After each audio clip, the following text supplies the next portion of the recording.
Agus inis ar an líne tá Conor O'Shea an tOifigeach Gaeilge go Comhairle Contae Dhún Laoghaire-Ráth a cruthóir fáilte go dtí an clár. Hi Darren, gur míle maith an sásta bheith an seo ag leabhar leataniu. Hi, Cill, an féidir a dús a cruthóir beagání fi de cúra ó thaobh na Gaeilge intin dom, agus an sinna intin dom fi conas a chin tú éirí a bheith a tOifigeach Gaeilge Comhairle Contae Dhún Laoghaire-Ráth. Yeah, Kinta Darren, so it does go is quid fear halvatach de mahéli an Gaeilge agus tá lúvant agam le fada an lá.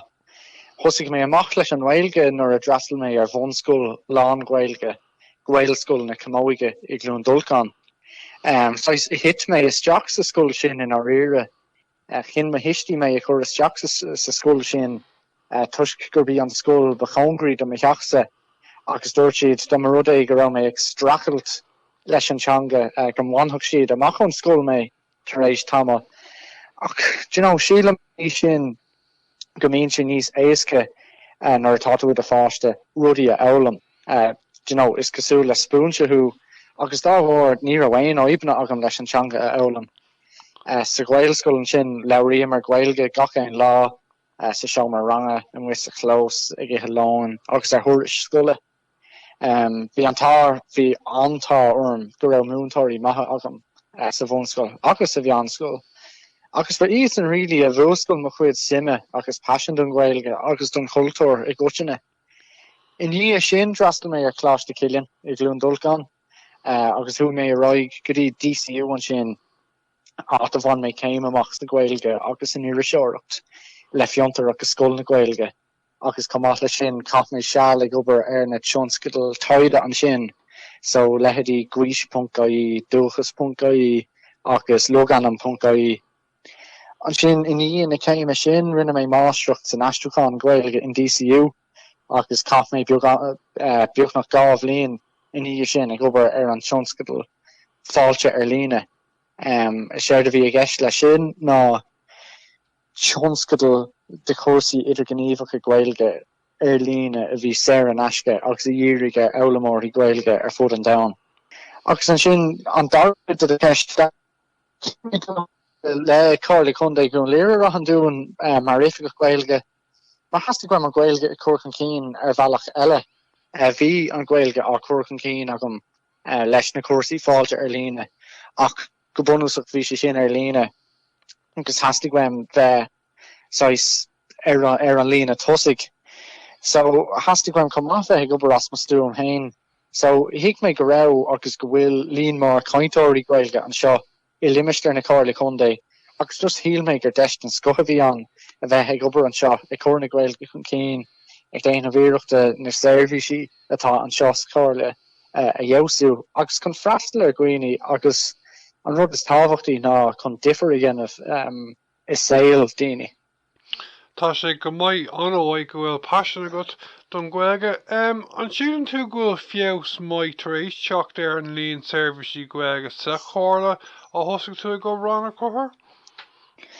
Sían go bhfuil Darren tá fiosig teacht ar seirbhísí Gaeilge an seo sa Comhairle de réir a chéile mar a deir an seanhucail is de réir a chéile a thógtar na caisleáin agus ní thar-íthe a tharlaíonn artha ullmhóra ach sílam hain go bhfuil seirbhísí ag fiosú.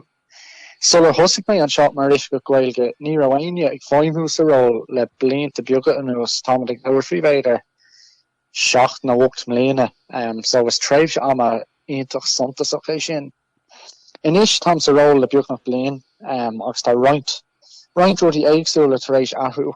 Sílam inis go bhfuil daoine sa Comhairle Contae níos orderly maidir lena núlgais ó thaobh na Gaeilge de mar agrach fribli agus mar fostathe atá ag obair san airnáil fribli. Comát le sin bhunaí mar cuiste cóirlúchan Gaeilge an seo sa Comhairle ag deire ag an nuirí ag deire na bliana sa caite. Agus tásúlainn go mbeidh ról tábhachtach ag an cuiste seo leis an bhfuil Corcan Cín sa Comhairle agus sa Contae. Agus tásúlainn comach go gabhróí an cuiste le fiosacóir ar seirbhísí sa Comhairle ar bheann trasrannach agus chun imachtaí Gaeilge a ráchtál anseo sa Contae. Tásúlach am hain go leanúidir leis an bhór na chlárú ar cuasaí Gaeilge Arísim lína agus gnéanimid liste de gwine a bheith sásta a gnóha dhéanamh leis an bubal trí Gaeilge a chamad. So mar a luí mé Darren is de réir a chéile a hoogtar na Caisleán agus tásúlagum go leanaí seirbhísí Gaeilge ag fás an seo an díal or.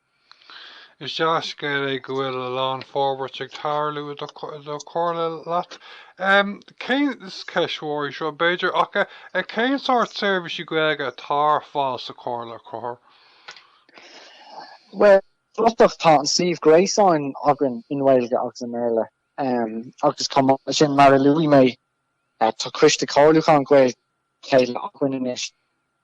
Tá daoine a ranóga éagsúla a bhfuil Gaeilge acu. Céinach bhfuil Gaeilge ag lár daoine an seasa cáda. Leanaimid oran leis an treanháil dó unas go féidirlinn ar seirbhísí trí Gaeilge a Orbert agus a leathnú amach. Ba bhrám hénta méach roinnt daoine in nach éon ranóg sa cáda ábhailt a Gaeilge leabhart agus a gnóha dhéanamh leis an bubal. Comhairle sin sílam go bhfuil níos mó Gaeilge ag daoine orintanta na mar a cheapan siad.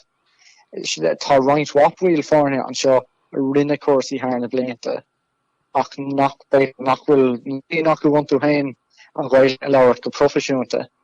Agus is dúshlán é seo dom ach tásúlagum go mbeidh na hain an Christa Gaeilge ábailte stáis. Imeachtaí neamhorlamúla a agrúdómh chun na daoine seo a bhealach chun an bhhuinín a thabhairt dómh agus chun an bhhuinín a chothabhaintú chun an Gaeilge.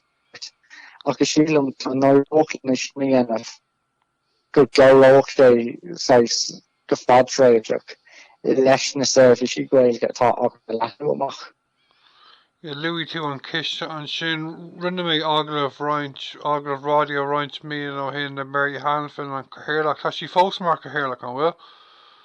Tá Mary Hanafin fós an seo ag fáimú mar Comhairle agus tá Gaeilge den céad scothaici agus is mór an cebhairí domsa mar réifge Gaeilge churann an Gaeilge an cín ar aon bhealach agus is féidir leihí agus tá sí hain ag iúí an Gaeilge a chuirchan cín a measc na gárlóirí áitiúla an seo. Agus tá neart Gaelscoil limistéir Comhairle Contae Dhún Laoghaire-Ráth freisin nach bhfuil? Tá trí bhean scoil Gaeilge agan an seo agus roinnt wapún scoil na Gaeilge freisin. Sé nó seach cén go bhistom agus cílíonn sé seo go bhfuil agus go mbeidh líonar cainteoirí Gaeilge ans de Contae amach an seo. Go bhfuil am haon níos mó dhéanamh leis na scolanna sa Contae amach an seo agus chun sim sa Gaeilge a bhúscail na Dalkey. Idir na scolanna Gaeilge ach ní mór bheith ardlach ar na scolanna Béarla chomá agus gan darmad a dhéanamh orthú. Mar luí mé bhfuil sim na Dalkey a bhúscail sa Gaeilge. An rud céine freisin leis na hólscolanna IADT agus UCD. Bheadh sé thar cín go me leisceil. Bheadh sé thar cín dat deochar go leordómh ag obair le Comhairle Contae Dhún Laoghaire-Ráthdown sa todhachaí Conchúr leis an bhár sa ibre atá ábailte an Gaeilge leabhart. Faoi 8 na deancacha ifigúla is gá go méach fethe faoin géad den bhár sa ibre snathagriachta puiblí is gá go méach Gaeilge ag leibhéil profisiúnta acu faoi fethe tríocha. So tá dúshlán mórrón agus sílam don óireachlinn bheith ag obair go bhfuilú leis na scolanna beidir go bhhéitimís mar a dúirtas a bheith le pathway a oscailtómh chun teachtas teach sa Comhairle agus ceróachta sin freisin le líon lenar seirbhísí Gaeilge a leathnú amach. Luí tú an policy sin an policy fit faoin géad tá policy nu a fógraíochta freisin nach bhfuil bhfuil mór an bainte go leis an policy sin? Tá ó mi dhearmh over na bliana se caite rinneú lasú ar 8 na deancacha ifigúla agus is faoin reachtaíocht sin is gá go méach fethe faoin géad den óireacht a dhéanaan agriochtaí puiblí trí bhean na Gaeilge agus is gá go méach 5 fáin géad den bhuiséad atá an den óireacht a bheith curtha a leataobh don óireacht an Gaeilge. So faoi láthair tá bhaanta gom Indial or leis an bí me glabhart leis na bhfuil fáne ag gach levéil maidir leis an bhógracht agus ag Comhairle orthú maidir leis na fógraí a bhfuilúran a chur amach an Gaeilge agus na fógraí gur féile na chnáda méle. So is really ag díú ard na máil faoi láthair seo ach den cafad dis na fógraí a bhfuil a chnáda gin a bhfuil a chur amach a gin in Gaeilge. So is dúchlan eile é seo atá róm sa ról ach is dúchlan atá tam féin ag bhain sultas. Yeah, it's Churchtown van a similar Cabinteely. Tá Cabinteely go sé go híntaach, you know. A déis mé leis an podcréile Béarla a rinne tú cúpla mío hin le tOifigeach eile a Comhairle Contae Dhún Laoghaire-Ráth an dún thula mé ar Twitter. Luí tú ceist cóhrí bóithre san aglah sin. Tá simime go a gceist cóhrí bóithre in éireann agus go minic fecham go bín an cló níos lú ar an leagan Gaeilge dar luganach a ná mar bhín ar leagan Béarla ach tá fios tar éis teacht ar an scéal seo maidir le lug anamach a Gaeilge le roinnthaid blianta nuas a cóhrí bóithre nach bhfuil? Yeah, sílam go bhfuil fios take ar an scéal sin go devan. Bhí go me leis scéal bhí roinntha cóhrí bóithre an a choú an éirde na blianta fada ó hin. Ra luchtach maidir le méid an chló ontú sa leagan Gaeilge mar hampla le roinntha cóirí bóithre fecham agus tháinig mé go raibh an leagan Gaeilge níos lú ná an leagan Béarla nó go raibh sé ag gló difriúil ón leagan Béarla agus tháinig siad seo glán salach ar an reachtaíocht tá leaga amach inach na deancacha ifigúla I deireann go gahí an leagan Gaeilge a bheith ar méid céine leis an leagan Béarla agus a bheith chomhéasca céine le léamh leis an leagan Béarla. Mas rudaí go raibh siad seo curtha níor de rih na bliana 2009 bhí ar na húdarrás áitiúla iad a fada ceartú faoi bhí an mórta 2012. Ach leis na cárthaí atá ceart ó thaobh na Gaeilge de ach nachhfuil le clí leis an reachtaíocht. Mar hampla tá an Gaeilge beit bhfuil an Gaeilge níos lú ná an Béarla. Ní gáda na húdarrás áitiúla iad seo a bheith ceartha go dtí 2026.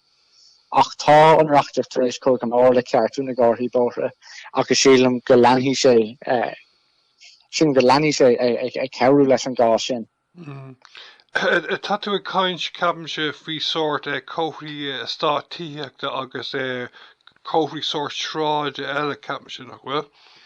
Sin lehéadí loganamnacha agus anamnacha bóithre agus lehéadí sin. Ó thaobh na cóhrí bóithre ar na sort príomh bóithre mar hampla an M50 ní banan siúd leis ach na deanga nach bhhanan? No, ní well sílam go ditna siad faoach na deancacha ifigúla ach ní hitna siad faoi chóram an údarrás áitiúil. Sílam go ditna siad faoi chóram an rialtas. Okay, an roiin upper Cabinteely, Sílam hain Darren. Yeah, okay, Tom sin mo chónaí gaisián cnocha ar an Dave here de Comhairle Contae Ingáil agus feicim ar an taobh thóir de Comhairle sin bhfuil fás tar éis teach le roinnt blianta nuas ar an líon ceanta cóna hin nua atá anamnathe in Gaeilge tá simime gom san ábhar seo freisin. An mo Comhairle Dhún a bheith dóchasach go bheicimid an líon céine fástún teanga san airneáil seo an airneáil tithíochta I Comhairle Contae Dhún Laoghaire-Ráthdown sa Dalkey an siad an tú a cruthar? An féidir leis na sin na cóiríist an cóir go méich me dóchasach go bheicimid líon céine fást. Fást don Gaeilge san airneáil tithíochta. Tá sé caint fí nuair tá ceanta cónathe státííochna nó blocht árasáin nua a thógáil orintha timpeall na tíre sa látá nuán bíon anamnacha Gaeilge amháin tugta orthú mar anam, you know. Agus feicim sé go bhfuil an nó sin ag tarlú sort slí éigean I roinnt ar an Dave Hoare de Comhairle Contae Ingáil ach fad mar sáldum bíon ceantar de státííochta nua I do chomhairle anam le asperle captains, you know. So just Tom McGeary an sian tú go bhfuil mór an dóchas go bhfeicimid anam le go gcuige nó dá theangach ceantar cóna hinniu. Yeah, sílam go bheicmid an líon céine fás Dunchanga sanar an tOifigeach I limistéir Comhairle Contae Dhún Laoghaire-Ráth Dúin. Bhím sé hain is minic a oim sé hain riomhhuist ón Ryan planála planning compliances sin anam sais an einad las jippen den Ryan planála agus bíon siad san is minic a choran siad san anam atá multa de orbert nuas a chundé a frim of rod agus bíon siad hain ag lurug sais astrucán no anam Gaeilge aeronaut. So is minic a bhíon orm anam a hort don át agus is minic, you know, bíon sé réisúnta éasca agus gunta ach in amantí bíon dúshlán ag bant le seo bíon orm dul I deagháil leis an Christa Loganamacha chun agrid cóirle aáil maidir le ceistne faoi anam a hort de át Comhairle le sin bíon hain agus an tOifigeach áireachta an seo ag ibrú go lú le chéile nar a hagann sé go dtí áit nó astát a anam nu. Mar sílam cé go mbíonn sí tábhachtach an Gaeilge chur anam astát tithíochta nua nó anam blogárasán nua.